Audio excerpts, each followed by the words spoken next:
बिस्मिल्लाहिर्रहमानिर्रहीम। अस्सलामु अलैकुम दोस्तों, जुहान किचन गार्डन में अमजद अली हाज़िर खिदमत है। जी अजीज़ दोस्तों, मेरे व्यूवर्स, प्यार प्यारे व्यूवर्स, आप भी सोच रहे होंगे कि अंकल ने इतनी लंबी छुट्टी की है, आज वीडियो डाली है। तो दोस्तों असल बात ये थी कि मैं नहीं चाहता किसी को धोखा दूं। गर्मी इतनी ज़्यादा थी, मैं अपने पौधों की सही तरीके से खुद केयर नहीं कर पा रहा था, तो मैं आपको कैसे बताता। झूठ बताना गलत बात है कि आपको मेहनत भी करें और आपका फ़ायदा भी ना हो, इसलिए मैं वीडियो नहीं डाल रहा था। क्योंकि मैं जो भी काम कर रहा था, गर्मी इतनी ज़्यादा थी कि अब जो बता भी रहे थे ना दोस्तों, बस मैं उन्हें कुछ कहता नहीं। लेकिन मैं गांव भी गया हूँ, वहाँ पे जो ज़मीनों में सब्जियाँ लगी हुई थी उनके बहुत बुरे हाल थे, उनके पौधे बुरी तरह सूख रहे थे। हालांकि वो ज़मीन के अंदर जो होता है ना, पानी भी सही तरीके से लगाते हैं, हर चीज़ करते हैं, लेकिन फिर भी बुरे हाल थे।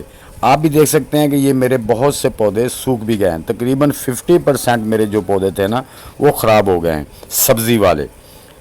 हाँ, कुछ बचे हैं केयर करके, तो वो जो है ना, वो मैं इंशाल्लाह आपको दिखाता हूँ। ये देखें, मेरे कद्दू की बेलें कुछ थी, मिर्च के काफ़ी पौधे सूख गए। उसके अलावा आप देखें, ये सेकुलेंट जो पौधे होते हैं, ये परमानेंट पौधे होते हैं, उनका बुरा असर हो गया। ये देखें, ये सूख गए हैं। तो दोस्तों मैं आपको क्या बताता, अपनी तरफ से मैंने बड़ी कोशिश की है। असल में मैं ग्रीन नट भी नहीं डाल सका, हाँ सीधी सी बात है। लेकिन अब जो पहली बारिश हुई है ना, उसके बाद ये देखें, पहली बारिश से माशाल्लाह फ़र्क पड़ गया। क्या पौधों के नए शूट्स निकलना शुरू हो गए हैं। ये देखें, मेरा शुगर कैन, गन्ने के पौधे भी हैं। और माशाल्लाह ये देखें, अब बारिश के बाद जो बैंगन वगैरह के पौधे हैं, उनका भी काफ़ी हद तक जो है ना, वो कलर चेंज हो गया है। ये मेरा अंजीर का पौधा था, इसके तमाम पत्ते और फ्रूट गिर गया था गर्मी की वजह से, लेकिन माशाल्लाह इसने भी नए शूट्स निकालने शुरू कर दिए हैं। और पुदीना तक, ये देखें, ये बास्केट में मेरा पुदीना बड़ी केयर के बाद ये बचे हैं कुछ। और जो था वो भी पीला हो रहा था, गर्मी इतनी थी, पानी देने के बावजूद, शेड एरिया में रखने के बावजूद। तो लेकिन अब एक ही बारिश के बाद ये देखें, माशाल्लाह से पुदीना वगैरह हर चीज़, ये कुदरती निज़ाम है दोस्तों। ये इसके आप तेज़ गर्मी से आफात जो होती हैं कुदरती तौर पे, उनसे आप नहीं बचा सकते पौधों को। तो अब दोस्तों हमने अपने पौधों की केयर कैसे करनी है। बारिश हो गई है, फूल आना शुरू हो गए हैं, नए शूट्स निकलना शुरू हो गए हैं। तो इसके लिए हमें केयर करनी कैसे करनी है, अपने पौधों को कैसे देखभाल करनी है। और ये देखें, मेरे कद्दू की बेल पूरी सूख गई थी, ये इसकी चंद एक टाहनियाँ बची थी। तो अब नए माशाल्लाह शूट्स निकले हैं और बड़े चौड़े चौड़े पत्ते हैं दोस्तों। जब तक इसके पत्ते किसी भी सब्ज़ी के पौधे के हेल्दी ना हों, तो फोटोसिंथेसिस जो है ना, वो अमल नहीं होता, जिससे पौधा अपनी खुराक बनाता है। धूप, हवा और इन चीज़ों से सारा वो एक सिस्टम चलता है। पौधा वो खुराक पत्तों के ज़रिए बना के फिर दोबारा पौधे को देता है, जिससे हमारा फ्रूट बनता है। अब बात यह है कि अब हमने करना क्या है। ये देखें, सबसे पहले जो हमने जो नए शूट्स निकले हैं वो तो निकले हैं, अब जो नई पुरानी टहनी है ना, उनको हमने काट देना है, ताकि वो जो हमारे पौधों की खुराक जड़ों से आ रही है, वो अब ये ना लें, जो नई ब्रांचेज़ हैं वही लें और उन पे हमारा फ्रूट अच्छे तरीके से लगे।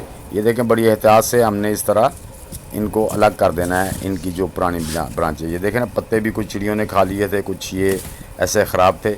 अब जो भी ब्रांच, ये माशाल्लाह 2 ब्रांचेज़ नहीं निकली हैं, इनको हम छोड़ देंगे। जो पुरानी ब्रांचेज़ हैं उनको हमने काट देना है। एक और ब्रांच है जो पुरानी है, वो उसको भी काट देंगे, क्योंकि इन पर फ्रूट नहीं आना।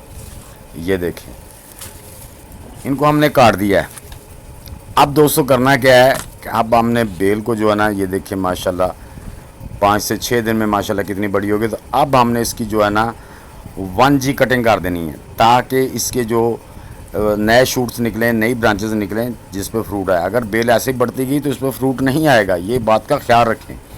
हाँ, खादें भी देनी है साथ साथ दोस्तों, हमने फ्रूट वाली खादें देनी है, जिसमें नाइट्रोजन, फास्फोरस और पोटाशियम वगैरह मौजूद हो। वो अपने वेजिटेबल जो फ्रूटी पौधों को लाजमी देनी है और उनकी केयर भी करनी है, और पानी का भी ध्यान रखना है। ये चीज़ें अब हमें अपने पौधों को खाद देंगे तो फ़ायदा होगा। ये देखिए, मेरी शिमला मिर्च का पौधा भी 1-2 बच गए हैं। अब इनके भी माशाल्लाह पत्ते ग्रीन होना शुरू हो गए हैं, जो येलो पत्ते हो रहे थे वो ख़त्म हो गए हैं। इसी तरह पुदीना भी जो था ना, पीला हो रहा था बहुत ज़्यादा, ये देखें वो माशाल्लाह हेल्दी हो रहा है। इसी तरह आप देखेंगे कि जो मिर्च के मेरे पौधे बच गए हैं माशाल्लाह, उन पर बहुत अच्छे से फ्लावरिंग हो रही है। अब हमने इसको भी वो NPK खादें देनी हैं। आपके पास केमिकली खाद है वो दे लें, या आपके पास कोई भी ऑर्गेनिक खाद जो बनाई है वो दे लें। आप इसमें वर्मी कंपोस्ट भी दे सकते हैं। जो देखें, पुदीना ड्राई हो रहा था, माशाल्लाह कितना हेल्दी हो गया है। तो इसके बाद ये देखें दोस्तों, तकरीबन ये 15 दिन के बाद का रिज़ल्ट है। ये देखें माशाल्लाह पौधे मेरे कितने हेल्दी और ग्रीन हो गए हैं, क्योंकि मैंने इनकी वो प्रोनिंग भी की। जो उनके पत्ते यानी कि हो रहे थे, येलो हो गए थे, उनको मैंने निकाल दिया और उसको फर्टिलाइज़र वगैरह दी कि जो हमारे पौधों पे फ्रूट लाने के लिए बेहतर हो। अब माशाल्लाह फ्लावरिंग और फ्रूटिंग शुरू हो गई है। तो ये देखें, ये जो कद्दू की बेल की मैंने प्रोनिंग की थी माशाल्लाह इस पर भी ये देखें ये कद्दू लगना शुरू हो गया, बनना शुरू हो गए हैं। ये देखें बहुत से। आज हम इसकी 1G कटिंग हमने पहले कर दी थी, आज 2G कटिंग कर देंगे ताकि इसकी जो नई ब्रांचेस आएंगी उस पर ज़्यादा फ्रूट आए। तो अब हमारे पौधों को फर्टिलाइज़र की दोस्तों बहुत ज़रूरत है। हर 15 दिन के बाद आपने इसको लाजमी कोई ना कोई फर्टिलाइज़र देनी है जिसमें कैल्शियम, पोटाशियम और नाइट्रोजन की मिकदार कम हो, कैल्शियम और फास्फोरस और पोटाशियम की मिकदार ज़्यादा हो। तो दोस्तों उम्मीद करता हूँ कि ये वीडियो आपके लिए हेल्पफुल साबित होगी। तो दोस्तों वीडियो अच्छी लगी तो इसे लाइक और शेयर कर दें। नए दोस्त भी वीडियो को लाइक, शेयर और चैनल को सब्सक्राइब करके बेल आइकन को दबा दें ताकि हर नई वीडियो की इत्तला आपको टाइम टू टाइम मिलती रहे। तो दोस्तों मिलते हैं इंशाल्लाह नेक्स्ट वीडियो में। तब तक के लिए आप सब दोस्तों को अल्लाह हाफिज़, वस्सलाम।